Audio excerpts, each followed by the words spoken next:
जय हिंद। स्वागत आपका हमारे YouTube चैनल पर। आज हम आपके लिए जो ASI की वैकेंसी निकली हुई है दिल्ली पुलिस में, उन सभी के बारे में डिस्कस करेंगे। जो SSC ने अभी फेस 9 की वैकेंसी निकाली है, उनके तहत जो वैकेंसी निकली है उनके बारे में बात करेंगे। तो आज हम सिर्फ ASI की वैकेंसियों के बारे में बात करेंगे। सबसे पहले आपको जो SSC की वेबसाइट है, इस वेबसाइट पर जाना है और वेबसाइट पर जाने के बाद जैसे वेबसाइट खुल जाती है, वेबसाइट खुलने के बाद यहाँ थोड़ा स्लो प्रोसेस चल रहा है। उसके बाद यहाँ जैसे यूज़र नेम है, ये यूज़र नेम, यहाँ पर ये लॉगिन के यहाँ यूज़र नेम, यहाँ पर आपको आपके जो पासवर्ड है वो डालने हैं। पासवर्ड यानी कि आपका जो यूज़र नेम है, रजिस्ट्रेशन नंबर जो आपके हैं वो रजिस्ट्रेशन नंबर डालने हैं और उसके बाद नीचे आपके पासवर्ड डालने हैं। तो यहाँ यूज़र नेम में हम अभी फ़िलहाल अपने जो रजिस्ट्रेशन नंबर है वो डालते हैं। उसके बाद नीचे डालेंगे पासवर्ड अगर आपको याद है ठीक है, नहीं याद है तो आप पासवर्ड को चेंज भी कर सकते हो। फॉरगॉट पासवर्ड जैसे नीचे ऑप्शन आया फॉरगॉट पासवर्ड, तो यहाँ से आप पासवर्ड को चेंज भी कर सकते हो, कोई दिक्कत नहीं है। क्योंकि पासवर्ड अलग अलग आजकल होते हैं तो भूल जाते हैं पासवर्ड, जैसे फेसबुक का अलग और उसके अलावा इंस्टाग्राम पे अलग पासवर्ड, तो हर जगह अलग अलग, गूगल अकाउंट का अलग पासवर्ड, तो हर चीज़ का अलग अलग होता है, तो वो भूल जाते हैं। काफ़ी पासवर्ड होने के बाद थोड़ा सा कन्फ्यूज़न हो जाता है, वहाँ पर भूल जाते हैं। तो इसके बाद ये पासवर्ड डालना है और इसके बाद जो नीचे ये एंटर टेक्स्ट, ये टेक्स्ट आपको यहाँ पर एंटर करना है। इसके बाद लॉगिन पर क्लिक करना है। लॉगिन पर क्लिक करने के बाद सबसे पहले जैसे आपका पेज खुल जाएगा खुद का, जो आपका SSC में रजिस्टर्ड है वो पेज। तो यहाँ फेस 9 की वैकेंसी निकली हुई है। ये आप हर एक जोन की अलग अलग वैकेंसी निकली हुई है, तो आप किसी भी जोन से अप्लाई कर सकते हो, कोई दिक्कत नहीं है। और आप कितनी भी वैकेंसियों के लिए अप्लाई कर सकते हो। जो प्री एग्ज़ाम होगा वो सभी, जो +2 लेवल की है, जो ग्रेजुएशन लेवल की है, जो सभी अलग अलग होंगे। जो 10th लेवल की वैकेंसी है उनका अलग पेपर होगा, सभी वैकेंसियों का एक ही पेपर होगा। और बहुत सी वैकेंसी ऐसी है जिसमें सिर्फ प्री एग्ज़ाम है, उसके बाद डायरेक्ट ट्रेड टेस्ट है। और कुछ वैकेंसी ऐसी है जिसमें मेंस एग्ज़ाम भी है। तो आप किसी भी जोन, अगर आप किसी भी जोन से बिलोंग करते हो, जैसे कोलकाता रीजन से आप बिलोंग करते हो तो ईस्टर्न जोन से आप भर सकते हो, तो किसी भी जोन से आप अप्लाई कर सकते हो, कोई दिक्कत नहीं। अगर दूसरे जोन में रहते हो तो भी आप अप्लाई कर सकते हो। ऑल इंडिया बेसिस पर ये वैकेंसी है। तो यहाँ पर जैसे अप्लाई का ऑप्शन आया हुआ है, यहाँ अप्लाई के ऑप्शन पर आप क्लिक करोगे तो आपकी वैकेंसी है उनके कोड लिख लेना, उसके अकॉर्डिंग आप अप्लाई कर पाओगे। तो आपको सबसे पहले यहाँ जो पोस्ट डिटेल है, यहाँ पर आपको क्लिक करना है। पोस्ट डिटेल पर नोटिफिकेशन के आगे पोस्ट डिटेल, तो पोस्ट डिटेल में सेलेक्ट रीजन। तो अभी आज हम, जैसे हमने बताया कि दिल्ली पुलिस की जो वैकेंसी है ASI की, उनके बारे में बात करेंगे। तो अभी आपको उनके बारे में वहाँ पर ले चलते हैं। ये नॉर्थ वेस्टर्न रीजन में आएगा,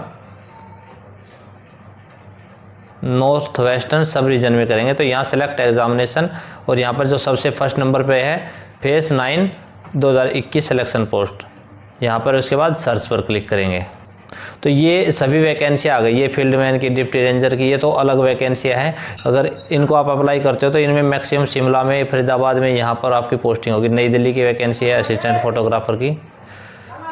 तो इसके बाद हम नीचे चलते हैं, जो दिल्ली पुलिस की वैकेंसी उनके बारे में बात करेंगे अभी फ़िलहाल। तो सब इंस्पेक्टर कंप्यूटर की वैकेंसी भी निकली हुई है और इनके लिए आपको अलग अलग क्वालिफिकेशन की ज़रूरत होती है। Head constable, telephone exchange operator, fitter, इनके सभी के बारे में, जॉब क्या होती है उनके बारे में भी आपको बताएंगे। तो सबसे पहले बात करेंगे ASI रेडियो टेक्नीशियन की। तो इसमें लेवल 6 है और लेवल 6 में 35,400 का ग्रेड पे होता है और ये 20 से 27 साल तक आपकी उम्र होनी चाहिए। और जो रिलैक्सेशन है वो एज पर गवर्नमेंट रूल्स है। जैसे OBC के लिए 3 साल की छूट होती है और SC ST के लिए 5 साल की छूट होती है। तो यहाँ पर हायर सेकेंडरी की रिक्वायरमेंट है, क्वालिफिकेशन है ये। यहाँ पर हायर सेकेंडरी 10+2 लिख रखा है। यहाँ matriculation with science and mathematics from a recognized board. Science और मैथमेटिक्स से है तो आपको 3 साल का डिप्लोमा चाहिए, इलेक्ट्रॉनिक्स कम्युनिकेशन किसी भी रिकॉग्नाइज्ड इंस्टीट्यूट से। और जो डिजायरेबल है वो 1 साल का आपका एक्सपीरियंस भी होना चाहिए। Repair and maintenance of wireless, इसमें ड्यूटी आप ये मान के चलो, ड्यूटी काफ़ी रिलैक्स की ड्यूटी होती है, कोई ज़्यादा दिक्कत वाली बात नहीं होती, फिक्स ड्यूटी होती है और शिफ्ट में ड्यूटी होती है। दिल्ली पुलिस में कुछ जगह ऐसी भी है जहाँ पर फिक्स ड्यूटियाँ नहीं है, यहाँ पर आपकी फिक्स ड्यूटी होगी। बाकी जो अदर पोस्ट है उनमें किसी में 8 वैकेंसी, किसी में 7 वैकेंसी, किसी में 10 वैकेंसी, इसमें 57 वैकेंसी है। आप इन वैकेंसियों को कम मानकर मत चलिए, क्योंकि ये क्वालिफिकेशन भी बहुत कम होती हैं और जो ये वैकेंसी देखकर बहुत से लोग अप्लाई नहीं करते। तो इन आपको अप्लाई ज़रूर करना है, एग्ज़ाम भी देना है, क्योंकि आपको एक ही तो एग्ज़ाम देना है। सभी जो ग्रेजुएशन की वैकेंसी है उन सभी के लिए, एक +2 के लिए एक ही एग्ज़ाम देना है।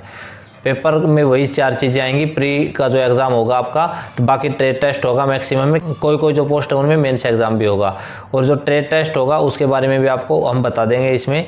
और जो प्री होगा उसमें वही मैथमेटिक्स रीजनिंग, कुछ अलग से नहीं है, मैथमेटिक्स रीजनिंग और जो जीके है वो आएगी। तो वही नॉर्मल चीज़ें आती हैं, जो मैथमेटिक्स रीजनिंग वगैरह ये चीज़ें आएंगी, कोई ज़्यादा कुछ एक्स्ट्रा नहीं, वही 4 चीज़ें आती हैं। और इसमें जो एज लिमिट वो बताई दी आपको 20 से 27 है। दिल्ली पुलिस की वैकेंसी है, लेवल 6 की वैकेंसी है। और इसमें स्किल टेस्ट के बारे में बता देते हैं। जिन कैंडिडेट्स ने मेंस एग्ज़ाम पास कर लिया सिर्फ उन्हीं का ट्रेड टेस्ट लिया जाएगा। ट्रेड टेस्ट में आपको जो फॉल्ट है, कहाँ पर क्या फॉल्ट है वो पहचानना होगा। रिपेयरिंग के बारे में आपको नॉलेज होनी चाहिए, वायरलेस के रिगार्डिंग वायरलेस और जो कम्युनिकेशन के इक्विपमेंट होती है उनके बारे में आपको जानकारी होनी चाहिए। वो कुछ ज़्यादा बड़ा इशू नहीं है, आप अगर 2-3 दिन कहीं से सीखोगे तो आपको पता चल जाएगा। और उस टाइम जैसे आप उस लेवल पर पहुँच जाते हो तो हम भी आपको बता देंगे कि किस किस तरीके से आप वायरलेस ऑपरेटर की तैयारी कर सकते हो। जो ट्रेड टेस्ट है उसकी ट्रेड टेस्ट वो 100 नंबर का होगा, 50% मार्क्स आपको उसमें लेने ही होंगे, तभी आप क्वालिफाई माने जाओगे, नहीं तो आपको डिस्क्वालीफाई कर दिया जाएगा। उसके बाद बात कर लेते हैं ड्यूटी की। ड्यूटी की किस तरीके से होगी। जो कम्युनिकेशन का सिस्टम होता है उसको पूरे को आपको मैनेज करना होता है। आपको वहाँ पर इंचार्ज भी लगाया जा सकता है, आपको खुद को भी वहाँ मैनेज करना पड़ सकता है। कहीं अगर नया वायरलेस कम्युनिकेशन का सेटअप करना है, मान लो जैसे रामलीला होती है, तो रामलीला में पूरा वहाँ पूरी पुलिस फोर्स लगती है, तो पूरी पुलिस फोर्स का वहाँ पर अलग से कम्युनिकेशन सेटअप किया जाता है। कहीं पर रैली होती है तो वहाँ पर भी अलग से कम्युनिकेशन सेटअप किया जाता है। तो वो पूरा सेटअप आपको वहाँ पर करना होता है। कोई वीआईपी सिक्योरिटी होती है तो उसके लिए भी आपको अलग से पूरा सेटअप करना होगा। और वायरलेस जो बैटरी होती है, बैटरी की चार्जिंग वगैरह, वो सभी चीज़ें आपको पता होनी चाहिए कि किस तरीके से होंगी, वही काम होता है वहाँ पर। और जो बैटरी है वो उनकी चार्जिंग की जिम्मेदारी आपकी होती है कंप्लीट। जो सेट होते हैं वायरलेस सेट, उनको इशू करने की, उनको जमा करने की, वो सभी जिम्मेदारियां आपकी होती हैं इसमें। अब बात कर लेते हैं फिजिकल के बारे में। फिजिकल में इसमें क्या होगा। फिजिकल वही 1600 मीटर की रनिंग है, जो एएसआई की मैक्सिमम में 1600 मीटर की रनिंग है। 1600 मीटर की जो रनिंग है वो आपको 7 मिनट में करनी होगी। अगर आपकी एज है वो 30 ईयर्स तक है तो आपको 7 मिनट में करनी होगी। उसके अलावा 12.5 फीट का लॉन्ग जंप होगा और जो 3.5 फीट है वो हाई जंप होगा। उसके अलावा अलग अलग एज के लिए 1-1 मिनट बढ़ती रहेगी। फीमेल जो कैंडिडेट है, फीमेल कैंडिडेट का है 800 मीटर की उनकी रनिंग होगी, 5 मिनट में उनको क्लियर करनी होगी।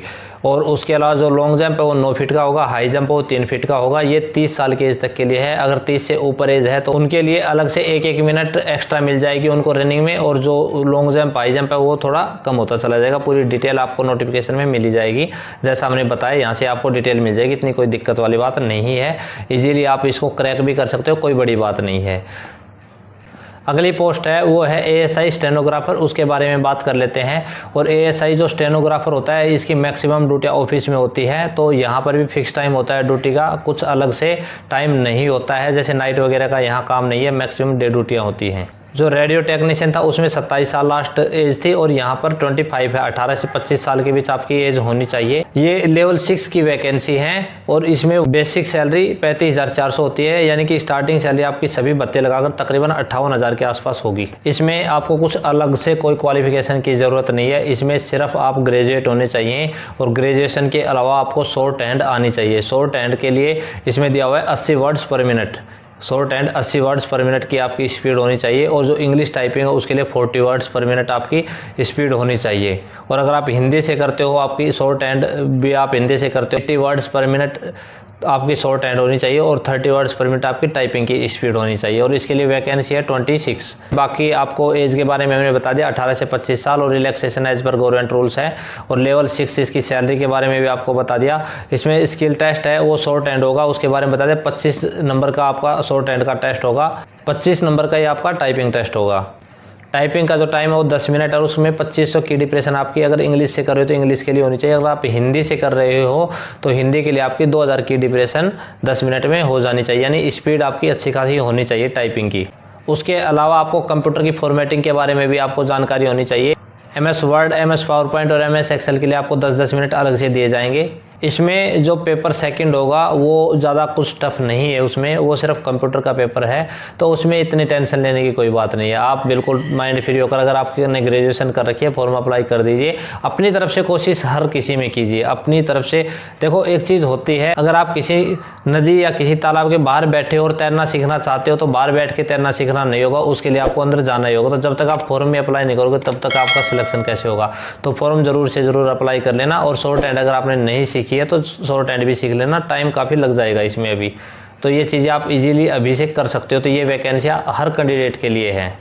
अब बात कर लेते हैं इसमें ड्यूटी क्या क्या होती है। तो ड्यूटी इसमें ज़्यादातर तो जैसे ऑफिसर्स के जो ऑफिस है उनमें ड्यूटी होती है, वहाँ पर आपको काम करना होता है। वहाँ पर पूरा जो ऑफिस स्टाफ है उसको हैंडल करना वहाँ पर आपकी जिम्मेदारी होती है। उसमें भी जो रिकॉर्ड होता है पूरे रिकॉर्ड को मेंटेन करना और कुछ लेटर को फॉर्मेट देना, जैसे कोई मीटिंग है, मीटिंग के लिए लेटर तैयार करना, किसी मीटिंग की मिनट्स तैयार करनी, वो सभी चीज़ें इसमें करनी होती है। मुख्य रूप से आपका काम ऑफिस में होगा और इसमें भी फिक्स ड्यूटी होगी टाइम टू टाइम। इसमें खास बात यह है कि अगर आपने ग्रेजुएशन कर रखी है ना तो आप अप्लाई कर सकते हो इसको। और इसमें अगर आपकी हाइट 170 सेंटीमीटर नहीं है तो भी आप अप्लाई कर सकते हो। मेल कैंडिडेट के बारे में बात कर रहा हूँ। अगर आपकी हाइट 165 सेंटीमीटर है तो आप अप्लाई कर सकते हो। इसमें आपके लिए एक बेहतरीन चांस है और ज़बरदस्त आपके पास ये मौका है दिल्ली पुलिस में ज्वाइन करने का। अगर आपकी हाइट कम है तो भी 165 सेंटीमीटर आपकी हाइट है तो आप इसको अप्लाई ज़रूर से ज़रूर कीजिएगा। और जो फीमेल कैंडिडेट है उनकी हाइट 157 सेंटीमीटर होनी चाहिए। अब रेस के बारे में बात करते हैं। रेस जो होती है वो 1600 मीटर की रनिंग होगी और वो 7 मिनट में करनी होगी अगर आपकी एज 30 ईयर्स तक है तो। यानी कि जो पीछे बताया था वही सेम 12.5 फीट लॉन्ग जंप है और 3.5 फीट हाई जंप है। और जो फीमेल कैंडिडेट है उनके लिए 800 मीटर 5 मिनट में करनी होगी अगर आपकी एज 30 साल तक है तो। और जो लॉन्ग जंप है वो 9 फीट है और जो हाई जंप है वो 3 फीट है। अगली जो एएसआई की पोस्ट है वो है शॉर्ट हैंड रिपोर्टर हिंदी और इसमें भी 18 से 25 साल के बीच आपकी उम्र होनी चाहिए। ये जो एएसआई की पोस्ट है इसके लिए आपको अलग से कुछ भी क्वालिफिकेशन नहीं चाहिए। सिर्फ और सिर्फ आप अगर +2 पास है तो इसके लिए अप्लाई कर सकते हो। हालांकि आपका जो स्किल टेस्ट है वो स्किल टेस्ट आपका होगा तो वहाँ पर शॉर्ट हैंड का भी टेस्ट होगा और आपकी जो टाइपिंग स्पीड है उसका भी टेस्ट होगा। तो वहाँ पर आपका जैसे शॉर्ट हैंड का टेस्ट होगा तो उसमें 80 वर्ड्स पर मिनट आपके होने चाहिए और आपका जो टाइपिंग स्पीड है वो 25 वर्ड्स पर मिनट हिंदी की होनी चाहिए, क्योंकि ये सिर्फ हिंदी की वैकेंसी है। 10+2 आपने किसी भी सब्जेक्ट से कर रखी हो कोई दिक्कत नहीं है। सिर्फ 4 वैकेंसी है और अगर आप किसी कैटेगरी से बिलोंग करते हो ना और उस कैटेगरी के लिए वैकेंसी है तो आप जनरल से फाइट कर सकते हो, कोई दिक्कत नहीं है। तो ये एक बढ़िया बेहतरीन मौका होता है आपके पास। इनमें कट ऑफ ज़्यादा हाई नहीं जाती। क्यों नहीं जाती है cut off high? Last year के आप कट ऑफ देख सकते हो। यहाँ पर कट ऑफ हाई इसलिए नहीं जाती है, एक तो इनको अप्लाई नहीं करते कम वैकेंसी देखकर। दूसरा, ये जैसे क्वालिफिकेशन के चक्कर में इन पोस्ट की डिटेल कोई देखता ही नहीं है। जैसे इसमें सिर्फ +2 चाहिए, शॉर्ट हैंड की आप तैयारी कर सकते हो, उसके अलावा टाइपिंग की आप तैयारी कर सकते हो। तो मैक्सिमम लोग तो ये क्वालिफिकेशन ही नहीं देखते, तो उनको पता ही नहीं चलता कि ये इस तरह की वैकेंसी है। तो इस तरह से कंपटीशन कम होता है। जो आपका शॉर्ट हैंड का टेस्ट है वो होगा आपका 25 नंबर का और जो टाइपिंग टेस्ट है वो भी आपका 25 नंबर का ही होगा, लेकिन वो आपको 10 मिनट में करना होगा। और जो स्पीड बताई है वो स्पीड 25 वर्ड्स पर मिनट आपकी होनी चाहिए। इसके अलावा आपको कंप्यूटर की भी नॉलेज होनी चाहिए। MS Excel, MS PowerPoint ये सभी चीज़ें आपको आनी चाहिए। हाइट की रिक्वायरमेंट इसमें 165 सेंटीमीटर मेल के लिए, फीमेल के लिए 157 सेंटीमीटर है। अब रनिंग की बात कर लेते हैं। रनिंग जो मेल कैंडिडेट है उनकी जो रनिंग होगी वो 7 मिनट में 1600 मीटर करनी होगी और उसके अलावा जो फीमेल कैंडिडेट है उनकी 800 मीटर रनिंग होगी, 5 मिनट में उनको क्लियर करनी होगी।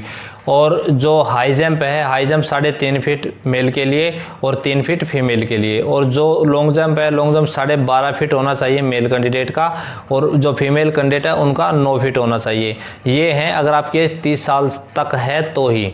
अगर आपके 30 साल तक है तो ये आपको चाहिए। उसके अलावा 1 मिनट एक्सटेंड हो जाती है अगर आपकी एज इससे ज़्यादा है तो। बाकी डिटेल आप देख सकते हो, कोई दिक्कत नहीं है। पूरा हमने प्रोसेस बता दिया कि किस किस तरीके से आप हर एक पोस्ट की डिटेल देख सकते हो। ASI रेडियो टेक्नीशियन और ASI शॉर्ट हैंड दोनों की जो सैलरी हो वो 58,000 के आसपास है और जो ये वैकेंसी है इसकी सैलरी भी 50+ है। आप सभी को दिल्ली पुलिस परिवार से जुड़ना है तो इन वैकेंसियों को आप ज़रूर से ज़रूर अप्लाई करना। और ये वैकेंसियाँ बेहतरीन है, सैलरी भी बेहतरीन है और इसमें कंपटीशन भी कम होता है। तो आज के इस वीडियो में इतना ही है और आगे भी आपको इसी तरह की बेहतरीन जानकारियाँ मिलती रहेंगी। दिल्ली पुलिस में कोई भी वैकेंसी आती उसकी डिटेल आपको इस चैनल पे जरूर से जरूर मिलेगी। फिलहाल इतना ही है। मैं चैनल पर पहली बार तो सब्सक्राइब जरूर कर लेना। मिलते हैं नेक्स्ट वीडियो में कुछ बेहतरीन अपडेट्स के साथ। Bye bye, take care, good luck.